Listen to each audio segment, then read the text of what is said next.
Hey, what's going on, guys? My name is ThePromG. Welcome back to a brand new video. Now, today we're going to be doing what I do best, and that is talking about buying manga. One of the videos I do at the start of every year is talk about my manga wishlist for the next year. So today we're doing my manga wishlist for 2023, listing all of my top priorities when it comes to buying new manga series. And of course, this probably won't be everything that I buy this entire year, just because I have a really bad habit of just buying shit on impulse. But even if that does end up being the case, at least I still, made a list so I can say that it was all planned out. And I can lie to myself to say that I have good spending habits. But if you guys do enjoy this video, make sure to leave a like and subscribe for more manga videos just like this. So without any further ado, I say we get right into my 2023 manga wish list.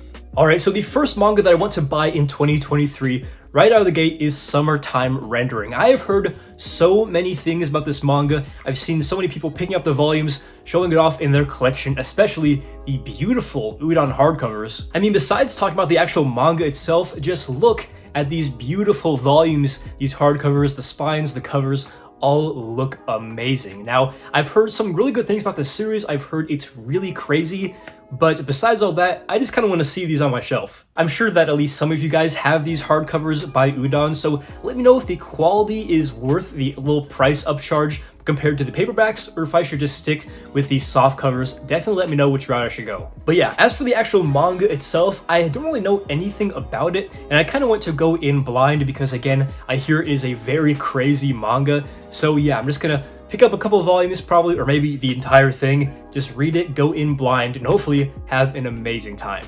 The next two series that I'm considering picking up this year, I believe, are by the same manga. If they're not, then I'm just gonna look like an absolute fool. But the two series are Spriggan and Project Arms. Now again, I don't know a whole lot about these two series, but I've seen people picking up the new Spriggan release omnibus, I think, came out. But I've seen the artwork, it looks really cool, and it kind of gives me a Gantz sort of vibe, so you already know I'm interested. And the same goes for Project Arms, kind of has this Gantz vibe. I love the artwork, and some of the character designs looks really badass. And Project Arms also has some out-of-print volumes, which is usually a turn-off for a lot of people, but me, I just have that out-of-print collecting itch that needs to be scratched, so if I'm gonna do it, might as well be with this series. Spriggan will probably be the first manga that I try out of the pair, and if I do enjoy it, then I will set out on my venture to collect this out-of-print and honestly a little bit long manga series if I do enjoy Spriggan, which hopefully I will. Alright, so the next manga series that I want to pick up this year is one that I've heard so many good things about, and it's of the slice of life genre, which I honestly have been enjoying a lot this past year. Series like Nagatoro, Aria the Masterpiece, Twin Speaka have just got me itching for a more chill slice of life series, and as far as slice of life is concerned, this series is basically considered the cream of the crop. I'm gonna have to use my list to say the title of this one. It is Yokohama Kareishi Kiko, I believe is how you say it. Not often you have these really long Japanese names, even when they're translated in English, but still, I've heard this is an amazing series. There's also a fairly new omnibus release of this series, I believe put out by 7 Seas. These volumes look absolutely fantastic, kind of remind me of the number 5 volumes that I recently got from Viz. But like I said, this manga is super highly acclaimed. I think it has probably over an 8.8 on MAL. If that tells you anything, people online, people in real life have told me to try this series. So I decided that what better year to do it than now. Also, if you guys have any more slice of life manga series that you really enjoy, I'm also looking for more recommendations. Maybe I'll pick some of them up this year as well. So if you have a good slice of life manga, leave in the comments below and I'll definitely look into it. Moving on to the next manga, we have a series that is super important to me, and I actually owned the out-of-print singles a couple of years ago, or maybe it was last year, but sold them off, and now I want to buy them again. The manga I'm talking about is Hellsing. Now,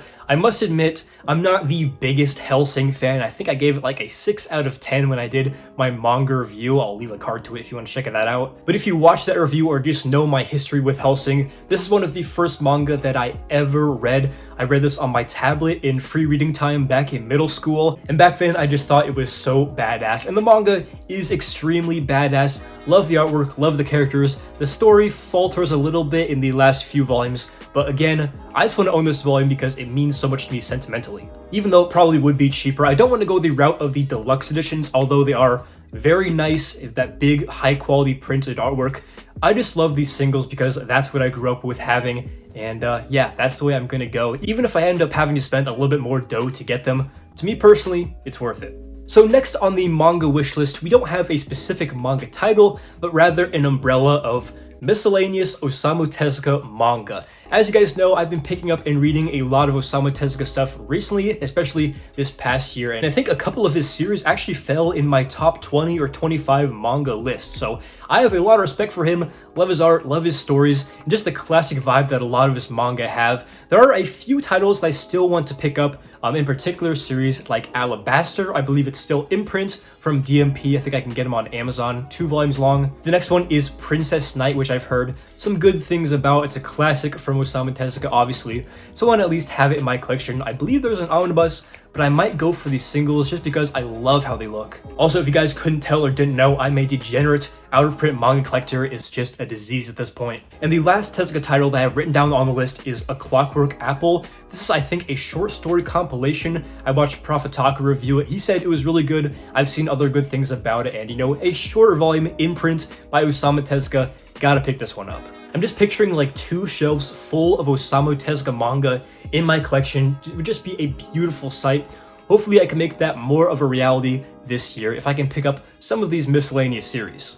Now, speaking of Osamu Tezuka, obviously the elephant in the room are series to collect like Blackjack and Phoenix. Now, if you guys didn't watch last year's video wish list, Phoenix was actually on the list, and I ended up picking up almost all of the series minus 2 volumes. I sold them off to pay for college. I wanted to buy them again, but then the person I was going to buy them from sold them before I could scrounge the funds together. So as of right now, I don't have either series in my collection, and these are kind of going to be like the holy grail, long shot, Hail Mary series that maybe I'd like to see in my manga collection. I'm kind of at a point in my manga collecting journey where I am super satisfied with basically everything I have, and it wouldn't really make a whole lot of sense to me to drop thousands of dollars for like 40 manga volumes total, but I'm definitely going to be keeping an eye out for both of these manga series. If I can find great deals for them on Reddit or eBay or Mercari, I'll maybe pull the trigger if I have enough money saved up, but again, I wouldn't expect either of these to be on my shelves by the end of the year. And the last thing I have on my manga wish list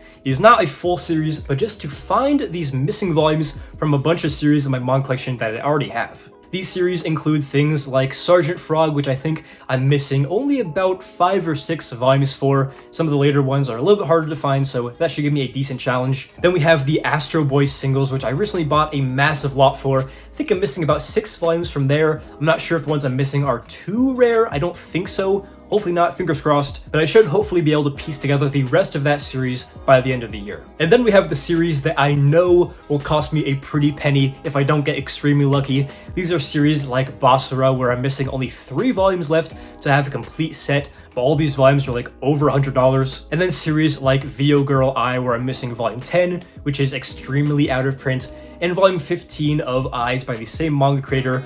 Again, a super out-of-print volume that I just have not been able to find for a good price. So because there's not a huge emphasis on collecting these out-of-print series, even though there are maybe a couple, I can hopefully spend the extra money I would have spent finding these series to spend on just a couple volumes here and there to complete these sets that I already have in my collection. But that is going to do it for this video, going over all of the manga, or at least most of the manga that I want to pick up in the new year 2023. Let me know down in the comments below what manga series you have your eye on to pick up in this new year. Are you looking to just keep picking up these new in-print series, or are you going to go on the journey of picking up an out-of-print series that you've wanted for a while? Definitely let me know down in the comments below. Hopefully you guys did enjoy this video. If you did, make sure to leave a like and subscribe for more manga videos just like this. So yeah, this has been ThePromG. Hopefully you enjoyed the video, and as always, hope to catch you in the next one.